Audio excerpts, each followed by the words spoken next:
Selamat datang di YouTube channel Ceritanya, yang membahas tentang histori yang ada di darat, laut, udara, dan cerita menarik dan histori lainnya dari mancanegara.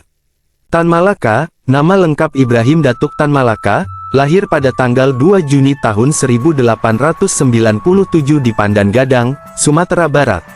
Ia adalah salah satu tokoh paling visioner dalam perjuangan kemerdekaan Indonesia. Berasal dari keluarga Minangkabau, Tan Malaka menempuh pendidikan di Kweekschool Bukit Tinggi dan kemudian di Rijkschool, Haarlem, Belanda. Di sanalah ia terpapar ide-ide sosialisme dan Marxisme yang kelak menjadi landasan utama perjuangannya. Sejak awal, Tan Malaka percaya bahwa kemerdekaan sejati hanya bisa dicapai dengan perlawanan terhadap kolonialisme dan penindasan kelas.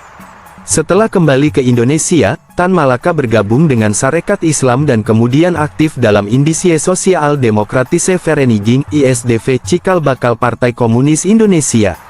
Namun, karena aktivitasnya yang radikal, pemerintah kolonial Belanda mengasingkannya ke luar negeri pada 1922. Dalam pengasingan yang berlangsung selama lebih dari 2 dekade, Tan Malaka menjelajahi lebih dari 20 negara, dari Jerman, Uni Soviet, hingga Tiongkok dan Filipina. Selama masa ini, ia terus menulis, berpolemik, dan menggalang jaringan internasional demi mendukung perjuangan rakyat Indonesia. Salah satu karya terkenalnya, NAR The Republic Indonesia, 1925, adalah manifesto pertama yang secara tegas menyuarakan pembentukan negara Republik Indonesia, 20 tahun sebelum proklamasi 1945. Dalam tulisan itu, Tan Malaka mengatakan, bahwa hanya Republik Indonesia yang bisa menjadi tujuan kemerdekaan sejati bagi rakyat yang tertindas. Buku ini sempat dilarang oleh pemerintah kolonial, namun menyebar luas di kalangan pergerakan bawah tanah. Selain pemikirannya yang tajam, Tan Malaka juga dikenal sebagai pemimpin yang aktif di lapangan. Ia mendirikan Partai Republik Indonesia di luar negeri dan kemudian Partai Murba setelah kembali ke Indonesia pada 1942. Ia menolak perundingan dengan Belanda yang dianggapnya sebagai bentuk kompromi terhadap kedaulatan.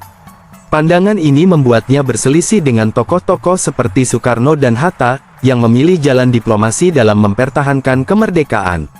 Konflik internal dalam perjuangan kemerdekaan Indonesia menjadi babak tragis dalam hidup Tan Malaka. Pada Februari tahun 1949, ia ditangkap oleh pasukan yang ketika itu berada di bawah pemerintahan Republik. Tan Malaka dieksekusi tanpa pengadilan di Kediri, Jawa Timur. Fakta ini baru terungkap puluhan tahun kemudian melalui penelitian sejarawan Heri Apoeze dalam bukunya, Tan Malaka, Gerakan Kiri, dan Revolusi Indonesia. Baru pada 1963, Tan Malaka diakui sebagai pahlawan nasional oleh Presiden Soekarno. Meskipun demikian, namanya masih sering tenggelam dalam narasi sejarah resmi yang lebih menonjolkan tokoh-tokoh arus utama. Padahal, pemikirannya dalam buku Madilog Materialisme, Dialektika, Logika, yang ditulis saat bersembunyi di Bandung, menunjukkan kapasitas intelektualnya sebagai seorang filsuf revolusioner Indonesia. Ia menulis, Madilog adalah senjata pikiran untuk membebaskan bangsa dari tahayul dan penjajahan. Tan Malaka adalah simbol dari perjuangan yang tidak hanya mengandalkan senjata, tetapi juga kekuatan gagasan dan keberanian untuk berbeda. Meski seringkali terasing dan dilupakan, warisannya tetap hidup dalam semangat kritis dan keberanian berpikir bebas yang menjadi fondasi penting dalam sejarah Indonesia merdeka.